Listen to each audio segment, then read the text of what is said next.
This is a placeholder for the USSU episode. This is episode 88, Double Infinity. That is amazing, man. You made my day. Northside Radio, Greenville, BC. What is up, Mr. Glover? I'm going to go get those movies right now, and I'm going to show my family. I watched them. This is amazing. You made my day, man. I haven't been feeling good for the last couple days. I feel good today. Like, it's July 18th, 2018. Pacific time, Northside Radio, Greenville, BC. What is up? And I'm going to post your call. This is amazing. Thank you. I tune into your podcast all the time. It's amazing. Northside has expanded. You know, I just hit 7K going on to 8K for my subscriptions. Like, I started this 3 months ago just to network with other artists because I couldn't get airplay anywhere else. You have a blessed day. Thank you for your call. Northside Radio, Greenville, BC. Peace. Awesome. So some of you were there with me as I went through the car, drove in the car to Philly Ocean's house, picked up my stuff, and now here we are. I have retrieved the original microphone. Some of you might have noticed a change in the broadcast, the quality of the microphone. It's always good to experiment and test out this stuff. I found that there's this specific microphone that I really love. I really, really love it. It's Inspirado Projecto endorsed.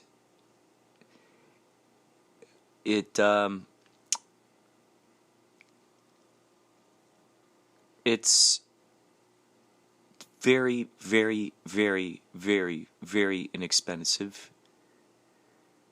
They're about $6 a piece. Yeah. And the microphone that I've been using mostly for some of these other ones, particularly you'll hear on the when I did the radio show, K-Chung, I had a different microphone for that. I think that one I bought for like $30 or something. This one is just wow. I'm so blessed. I'll say that. You're listening to Inspirado Projecto, by the way, if it hasn't been said yet. Sometimes I forget to say Inspirado Projecto. I just assume that since it's written on the podcast,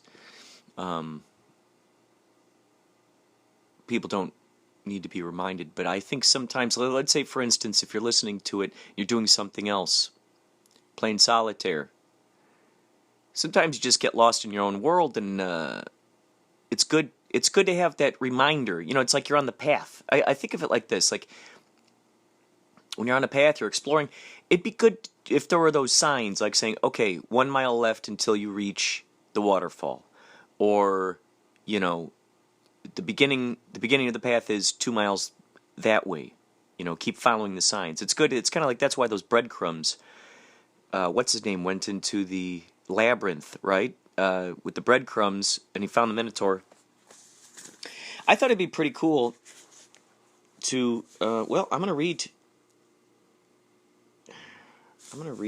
to you some more stuff out of the idea book here. I think we're going to go through the idea books. We're going to go read through them. Oh, look at this. This was when I was a substitute teacher. Record audio of students telling me their dreams. I put them up as podcasts. Students can remain anonymous. Now, if I was still a substitute teacher right now, holy moly, I'd be getting astounding stories from these guys. I'd just say, look, just remain anonymous.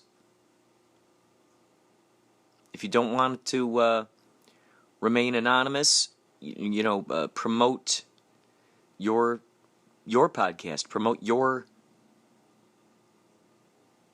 project, whatever you're working on. Oh my gosh, I could get into some great... Could you imagine during nutrition breaks we get into these great discussions about ghosts and stuff? Oh my God. Wow.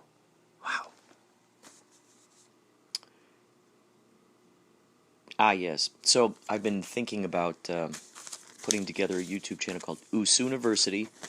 It's where they talk about their experiences with USSU, with synchronicities, serendipities, coincidences, deja vu, all those wonderful things that a lot of times we'll hear, oh, what a quinky dink, or, whoa, what a small world. That a lot of times that's the response. Because maybe we haven't been taught to respond in any other way. And sometimes folks need to hear permission to do something loud and clear. I think that's why a lot of times in these sitcoms and TV shows and stuff, it popularizes a particular cult, a certain culture, and then now it makes it more palatable for the rest of the world. That's why media is, you work in their imagination, you work in that aspect, and then you roll out that thing. Let's say, for instance, if I wanted people to be more sensitive to people with prosthetic limbs and conjoined twins, for instance, I would put them into a show, not even comment about those things, put them into a show, make them funny, make them likable, and then guess what? People now start looking at those kinds of folks differently now, because there now is this example of them. I understand how important an identity is to folks. Boy, there's so many directions I could go in this.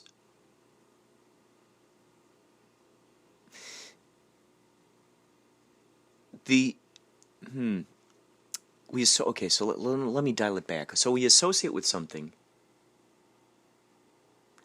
We say identify, dentify, quantify, tify. What is satisfy? No, if I. If why. Interesting. Dent, D-E-N-T. It's like a dent. It makes a oof. Denture, dental, dent. Trident. Alpha dent. Oh no, that's alphabet. Dent. So dent. I see it. The I am. Dent. It identifies it. Digs in there. Okay. I-F-Y. I'm going if why. Why is a question. If this, that's a question. So maybe we're saying if we give it some thought and we dig into that, we can identify, we can associate with that in some fashion. Perhaps. It's interesting way of looking at it. I also like to think that we see an aspect of ourself that we now feel safer about. Okay, so for instance, let's say what is it? Theory, Big Bang Theory. It's all about these geeks, nerds, these dudes. They're wearing their, to the extreme, in a very stereotypical way. I see no protesters about that, but that's a side note. In a very stereotypical way, these guys are geeky, they're nerdy, they love, maybe playing video games, programming, all this stuff. So now it becomes cool, it becomes hip. Now all these guys who have been reading comic books all their lives, also obviously comic book movies have a lot to do with this too. It now goes, hey guys, guess what? It's okay for you to come out of the caves. You don't have to be ashamed about that particular cult or that culture.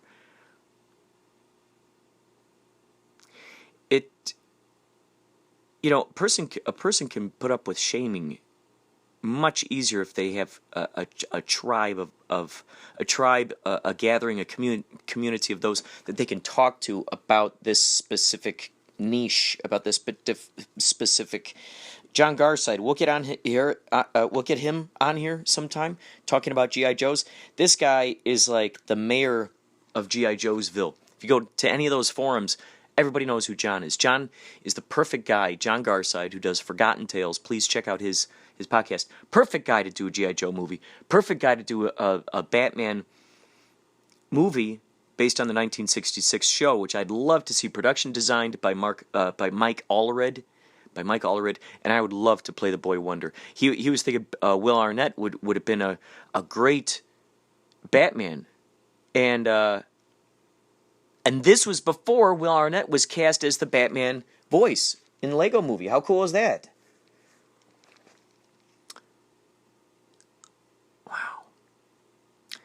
Wow. Some notes here. Clean out phone of recordings, videos. Yeah, I always need to do that. This is back in 2011 or something. This thing happened. Clean up book on dresser. Yep. Do laundry. Shop for peanut butter, bread, eggs, toilet paper. Yes. Bring books to Iliad for credit. Yeah.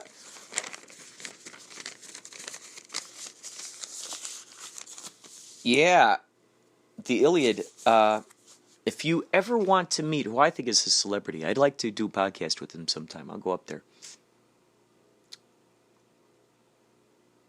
He plays Henry the Red. Yeah, Henry the Red in Army of Darkness. And he's more of a character of Henry the Grey now. His hair is short and gray.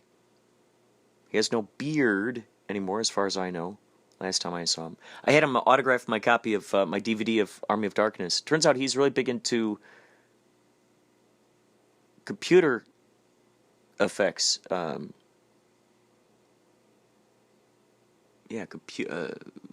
Computer animation. Wow, I'd like to join forces with him on some stuff. Huh. I think as long as you give people an opportunity to stretch the muscles that they really don't get a chance to stretch. This is why you'll hear a lot of times an actor will take an acting gig for a role that they've never played before for a cheaper price, because it's this dynamic thing. Oh, I'm used to playing the cop. I met Ernie Hudson on the set of Phil Donlan's movie, Man in the Silo. I helped out with production design. I did behind-the-scenes stuff, archival footage. I interviewed these guys. I would say those are some of the earliest times that I ever, now that I think about it, now that I can trace this back, into interviewing people. Wow.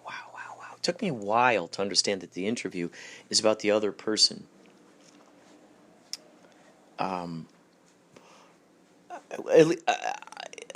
At least that's the way I've been cobbling it together. Let them talk. The less amount of questions I can do, the better. Not to say that I won't have a lot of questions. Sometimes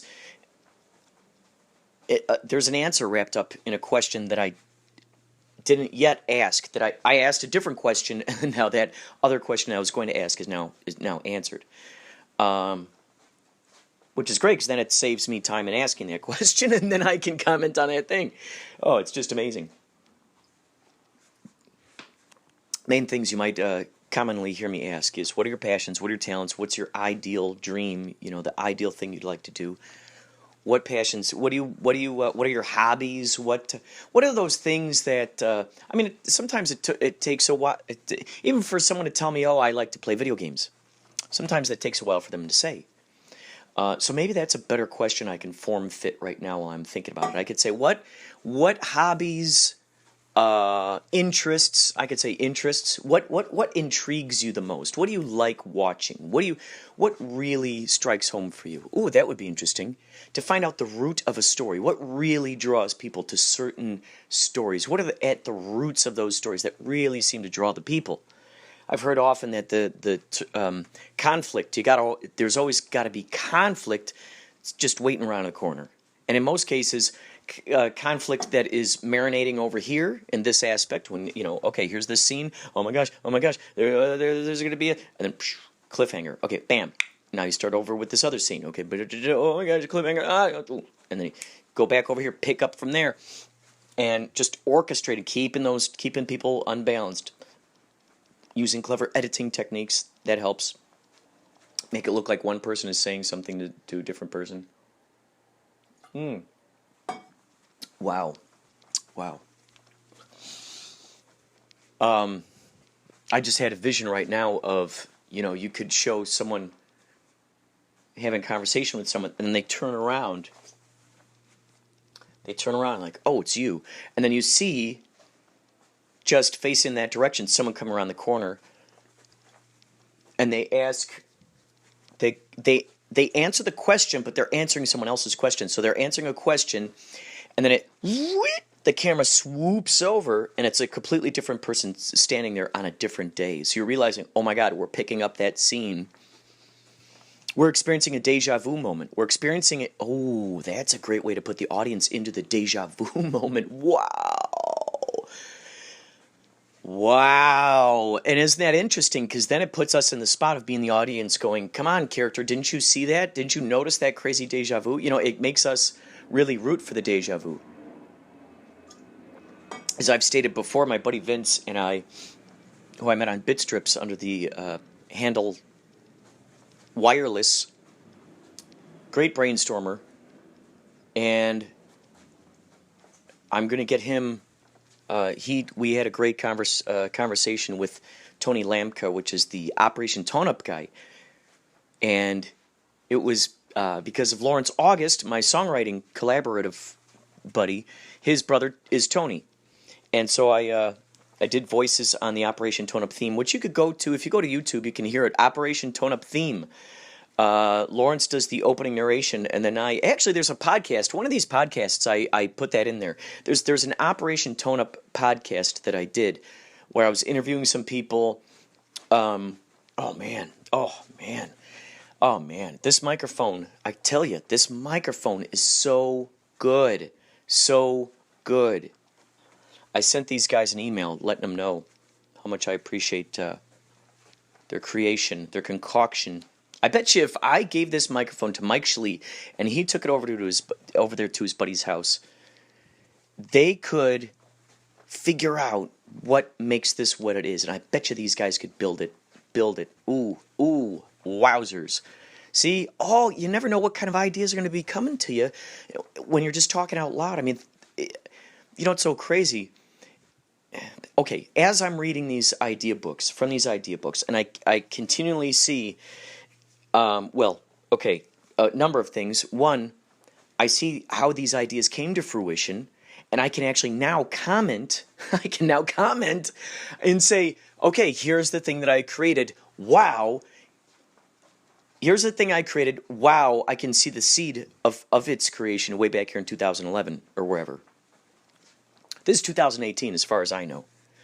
Maybe that's the year you're listening to this in. Maybe you're listening to it in the year 3018. Ooh, in which case, ideally, there's a hologram of me. People have been able to piece together my whole life through security cameras, through, I'm sure my DNA's floating around out there, my blood samples, my fingerprints, all that stuff. They figure out some way, maybe 3D print me, just like in Westworld. Oh, my goodness. And yet it would be my complete consciousness. I mean, it would not surprise me if, oh, wow. I mean, boy, oh boy. Parallel versions. When we look at Westworld, we really see all the close parallels to our own lives. I mean, it's astounding. All the close parallels. Now, this is one of the other things I notice about looking back through the idea books. In addition to seeing the seeds of the growth of something that I was so excited about creating and go, oh yeah, someday I can imagine this. That is one of the, I would say, pillars of USSU, of ubiquitous serendipity, serendipitous ubiquity. I'm going to just use this phrase from now on, and you will always understand. And when I say USSU, it's the all-accompaniment of deja vu. It's the all-accompaniment of serendipity, synchronicity, all those things you've heard me talk ad nauseum. And I never use that phrase. You know when I'm using a phrase, and I point it out, and it's a word I don't normally use, I'm serious about that. I'm serious. Not necessarily serious, I got a big gruff, but the stamp of approval. Pow! Put my stamp of approval on there. I endorse it. I fully endorse it. So, looking at the seeds and how they grew through the year and or years. In addition to that, seeing how those ideas came about, how I saw them created in other projects. So this is a wonderful way for me to look at this, go, all right, I threw the boomerang way back then. USSU is this. This is one aspect of it. You represents many things. One of them is a boomerang. I'm going to talk about the boomerang aspect right now. You. Now, the letter U looks like a boomerang. Now, if we were to spell out you, we would spell it Y-O-U, of course. You. A whole. Okay, so now let's say if you put an S on the end of that big U, that you pluralize it, you get us. Yes, you also get U's. You get a bunch of U's. U's. You.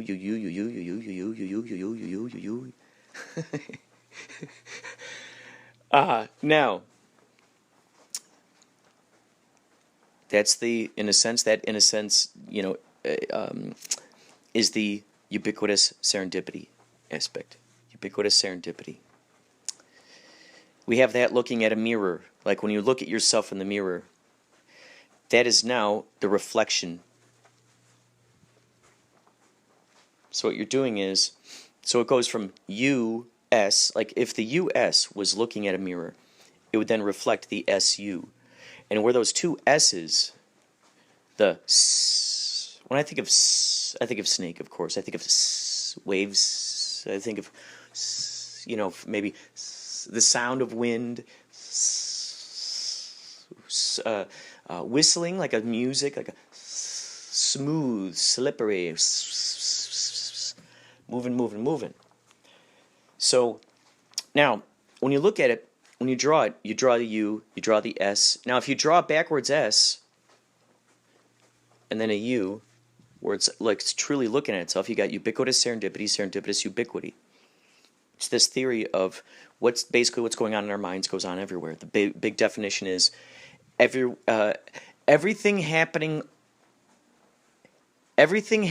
at the same time, everywhere, all at once, always. It's like that. It's that all those words in various forms. Everything always happening everywhere, all at once, at the same time. That's another version. That's ubiquitous serendipity, serendipitous ubiquity. It came from a dream from Eric Kleinberg, and I will record him telling me how he came up with that idea. He and I were the ones who were always geeking out about these things. We would share stories with each other way back in junior high and high school. And then one day, this is about 10 years ago, he goes, Kurt, I figured out what we can call it. I know what we can call this magic, all this stuff. We can call it USSU. Ubiquitous serendipity, serendipitous ubiquity. Now, I'm not going to go big into his story as to how those revelations came along, but they were extraordinary. So, ubiquitous, we take this idea, ubiquity. It's ubiquitous everywhere, all at once, at the same time. Bam, there it is.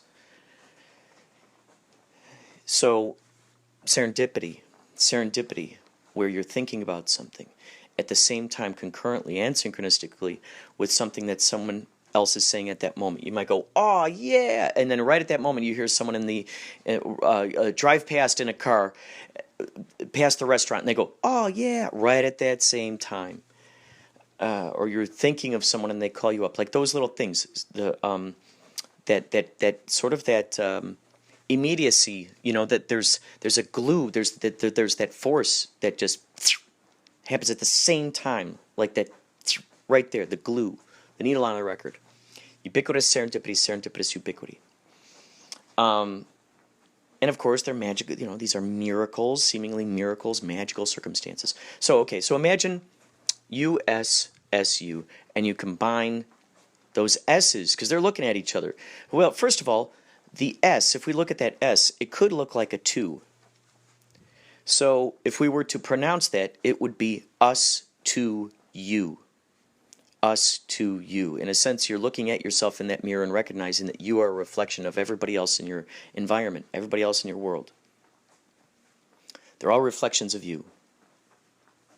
You're a reflection of me.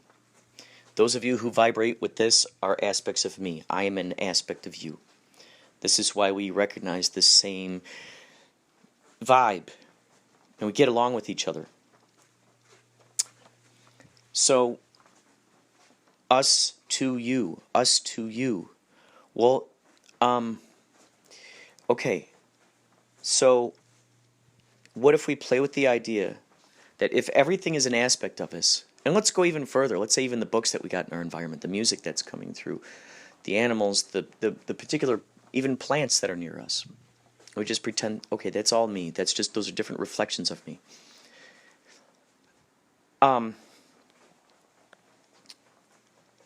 Now we play with it like as if it's kind of like a game. If everything takes its cue from us, like for instance, they say that a tree, it's not green, it's reflecting the color green.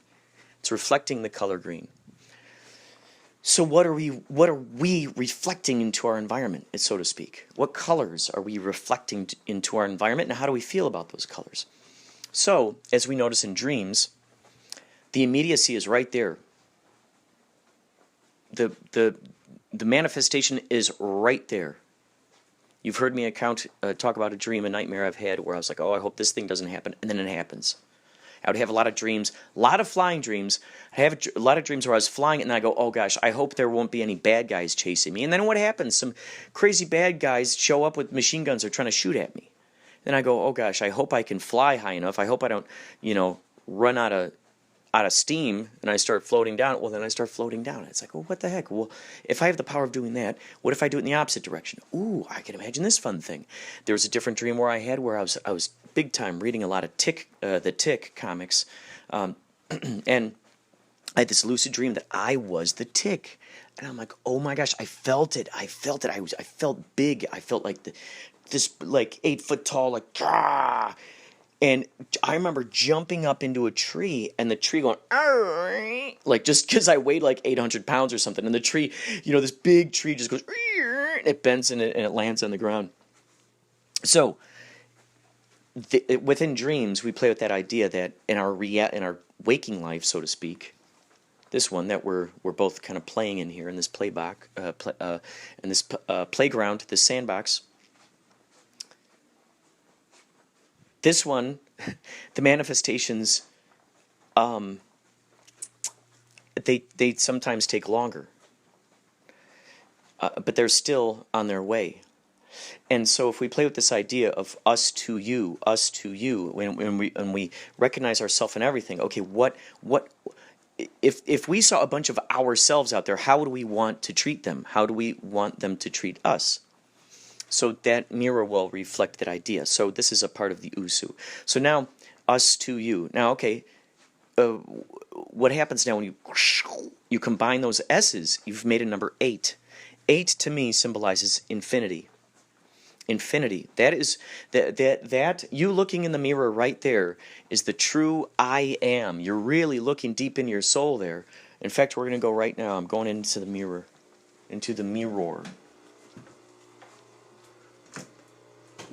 So,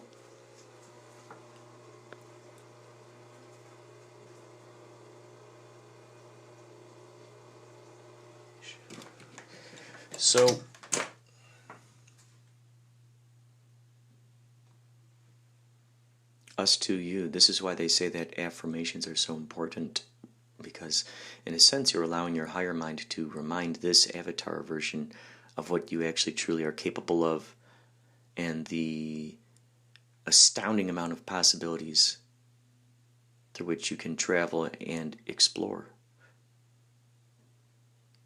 So in that moment, us to you, use to you.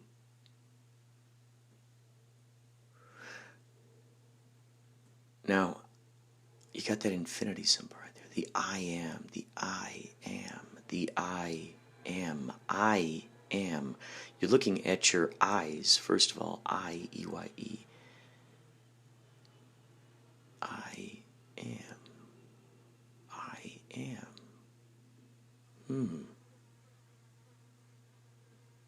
It's interesting.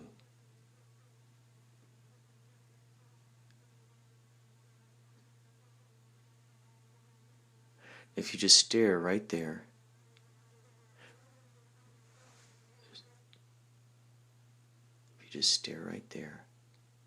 between the eyes, And you kind of glaze out your eyes a little bit.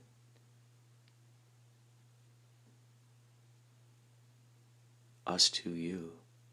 So you put that intention. Actually, I'm going to push right in that spot. I just saw a video yesterday where it says push into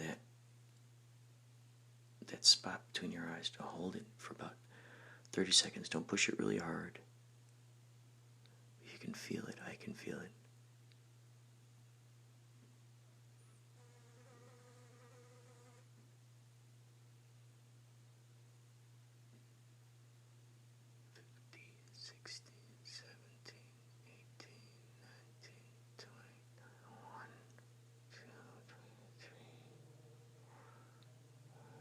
Six, 27, 28, 29, 30.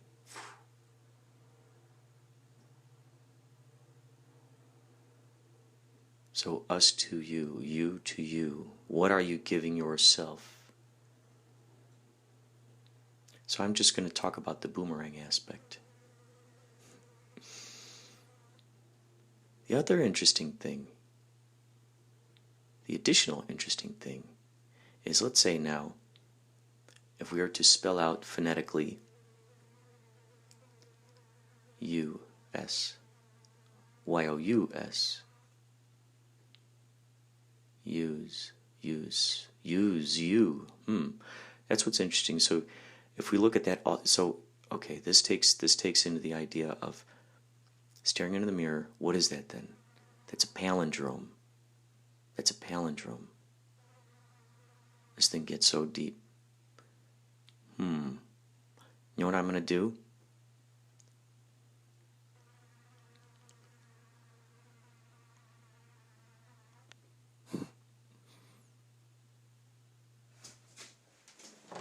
First of all, I'm going to stand out in nature. That's the first thing I'm going to do. Wowzers. Here we are. Beautiful nature. Beautiful, beautiful nature. So U-S-S-U. So if we spell that, Y-O-U-S-S-U-O-Y.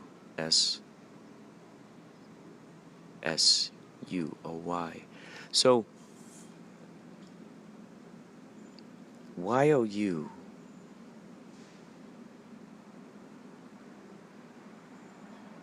interesting. So if we were to spell that Y-O-U-S-S-U-O-Y, it'd be Yusui, Yusui, Yusui, Yusui, Yusui,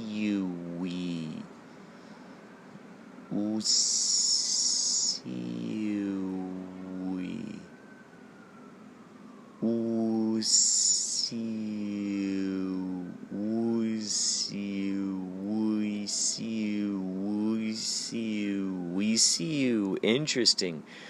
We see you. Which is interesting, because this was the extra added thing I was going to say is, so a bunch of U's, Y-O-U-S, is we. Y-O-U is to, this is funny, if Y-O-U is to Y-O-U-S, right? U is to U's. Oh my God. Y-O-U is to Y-O-U-S, like M-E is to W-E. Wow. Me is to we as you is to use. See, we can have so much fun with the language. That's another aspect of this USU stuff is playing with the numbers, playing with the language, really getting in there with the puns and the word plays and looking up synonyms, changing numbers into letters, and just investigating it, going down the rabbit holes of those. So now if we just take Y-O-U-U-O-Y, if you were to pronounce U-O-Y backwards, it's we. You, we, you, we, you, we, you, we, you, we, you, we, you, we, you, we, you, we, you,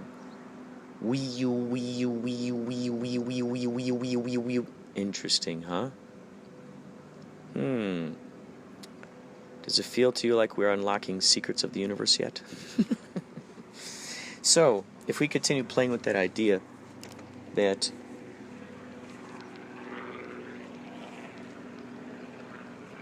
we keep playing with the idea that our environment reflects our thoughts, our ideas, and manifests our reality. So let's say we take a U.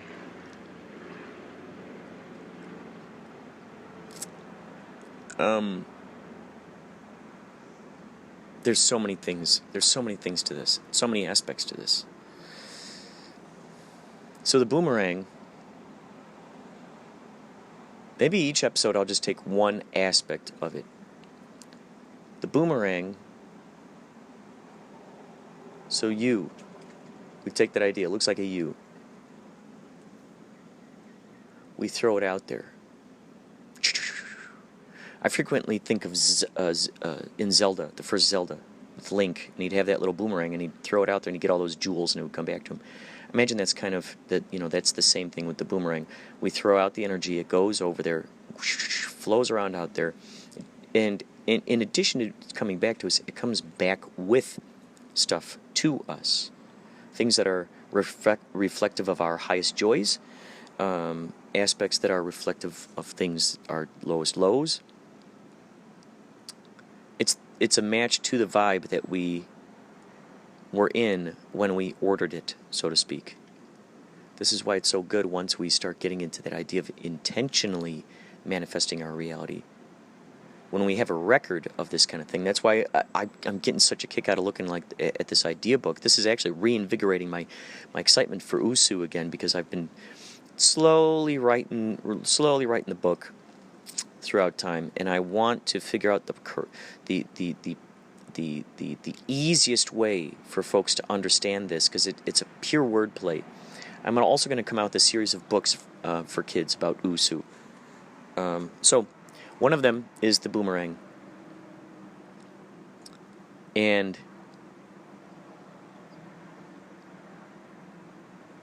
playing with that idea, using that as a permission slip of going, okay, I'm putting my intentions into this boomerang.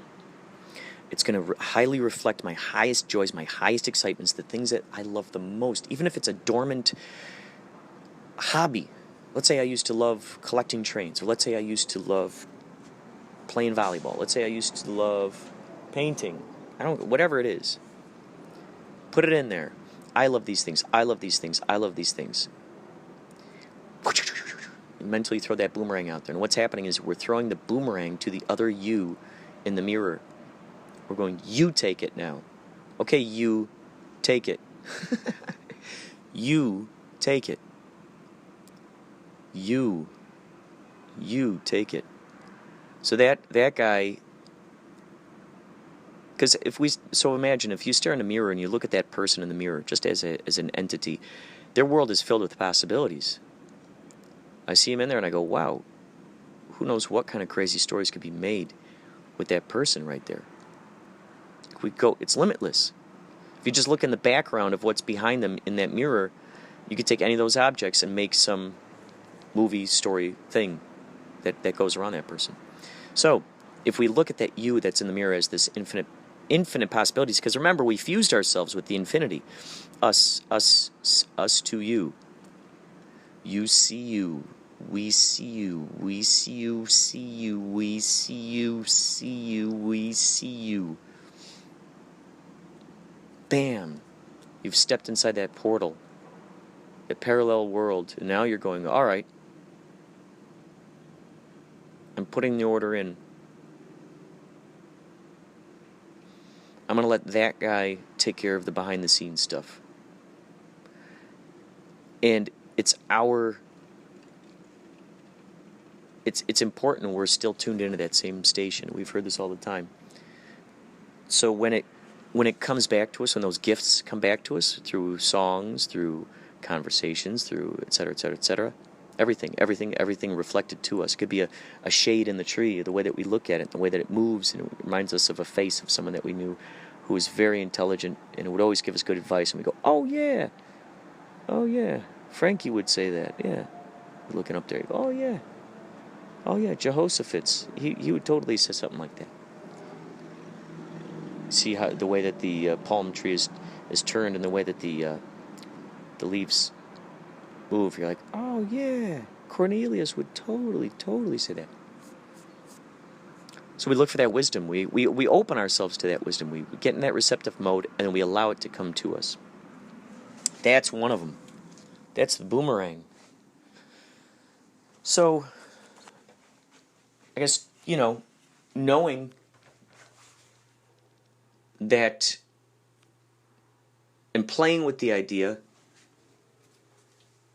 that the universe is our friend, the universe is our generous and prankster friend, Merry Prankster. See, that horn just went on out there simultaneously. You heard that, right? That was the universe saying, yes, this stuff happens. Now, if I were to point out every noise, everything that swooped in at those moments, that would be an indicator that we are fully vibing in the natural unfolding of its manifestation. I saw this great quote. It said that what we see right now is the manifestation of what we put, or what we asked for yesterday, or something like that. So in those times when we lose, there's this idea of losing hope. Oh, I hope this happens. I hope that happens. That never has to actually enter the equation. It's that idea of trust. Your mirror self, so to speak, goes, do you have my back? Do you have my back on this? So if I go and I go gather all this stuff for you, you're throwing the boomerang out, you're giving me the boomerang, I'm running around, pulling the strings. Are you going to be here when I get back? I need to know that. I need your word. And if we can say yes to that person in the mirror, you have my word that I will keep my signals open, my receptivity open. In fact, you know what? I'm going to stand out here. We'll see if we can gather a hummingbird. This is a perfect time for a hummingbird to come swooping by, I'll tell you right now. Hummingbirds and or butterflies, both would be extraordinary. Heck, even a squirrel running across. It's intriguing when we follow those little messages.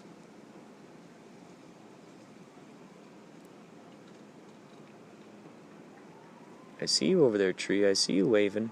I see you waving. Then when I see a little bit of another tree waving, I go, I see you waving too. I see you waving. And then more of it starts waving. You recognize us? Yes, I do.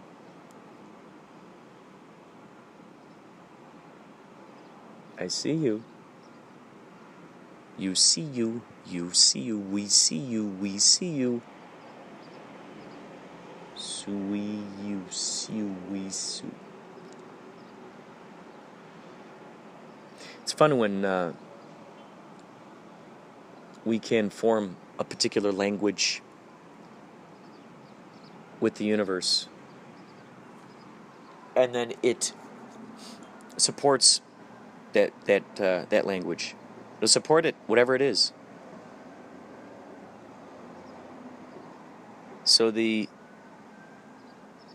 people were shaking the God that we're shaking our fist up at the air, going, God, how could you dare do this? Is we're the ones basically saying, how could I let myself do this? How could I let this happen? Next thing is,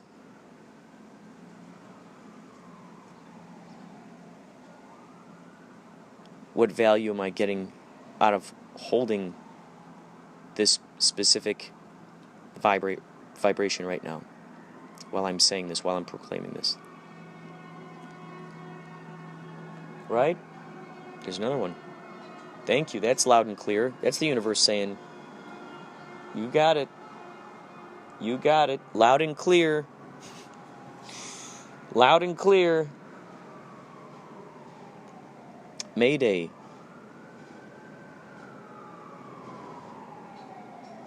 Emergency, emergency, you are the emergency. Emerge. Agency. The emerge agency. The emergence, see? The merge, emerge, the electronic merge. Mergence,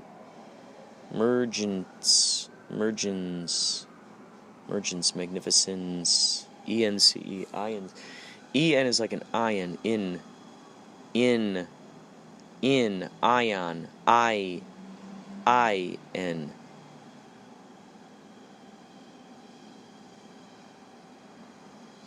If we want to get really crazy with it, which I have, here's some fun language. I, lowercase I, is an upside down exclamation point.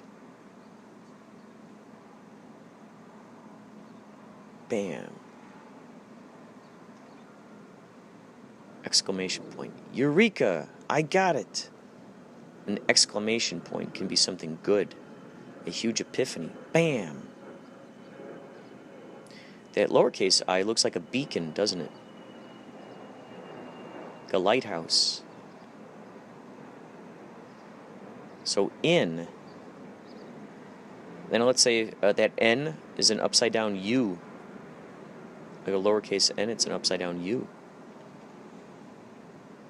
In, I-U. I think I'm inventing a language here. I-U. I-U is in. This is another thing that might baffle you. I went down the rabbit hole trail. Yes. Y-E-S.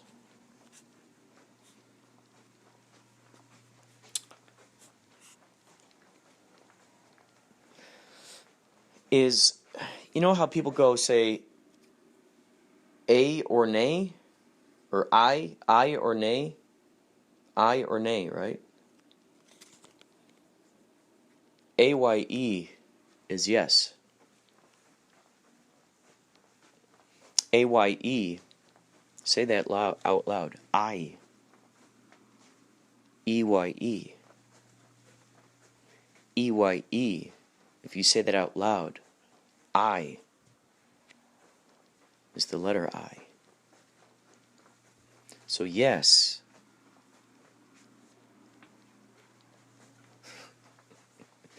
Yes. I.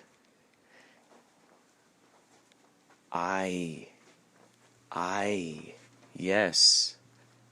Yes. Eyes.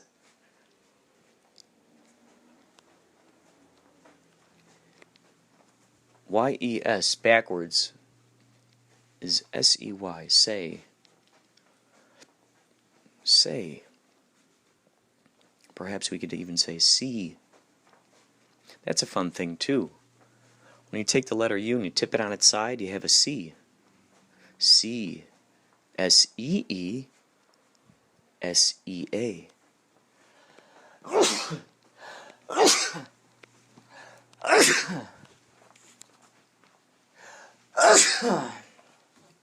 C.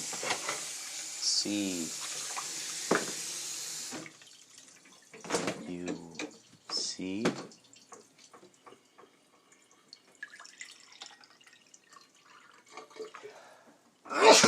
U. C. C. C. It's the U-C.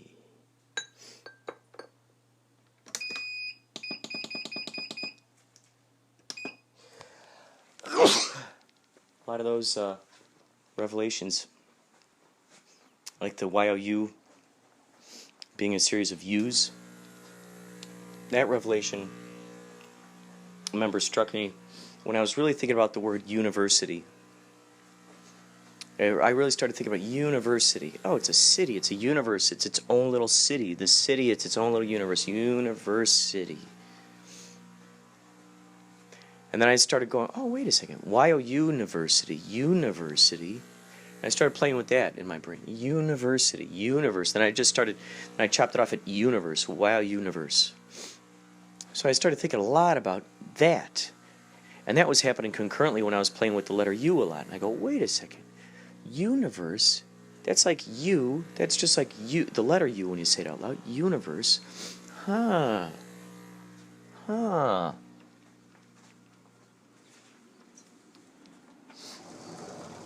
So many revelations. So then I started spelling. Wait a second. If UIU is the letter U, and if I go us, US, if I were to spell that phonetically, that'd be YOUS. Use. A bunch of U's is us. So then I really started thinking about that. Bashar talks a lot about the idea of believing is seeing. You believe it first and then you see it. Believe it and then you see it. We always hear that phrase, seeing is believing. Well, I'll believe it when I see it. Well, sometimes you see something and you still don't believe it. Maybe by trying to tune into that signal, it makes itself available to you. Oh, you only saw that because you're looking for it. Aha. That's the same thing as saying, oh, you only heard that song because you're tuned into that station on the radio dial. Yes. Yes, I was.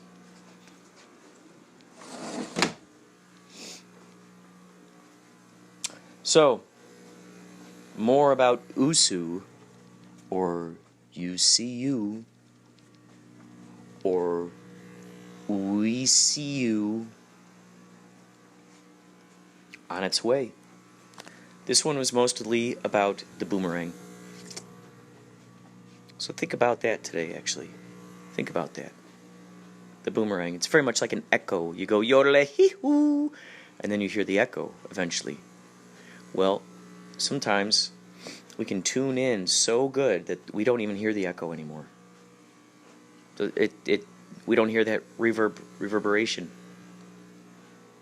It'll happen that simultaneously. I am you. You am I. UIE, am you.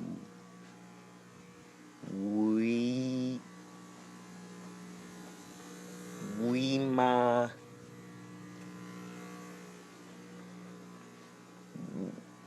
Oh. We my we.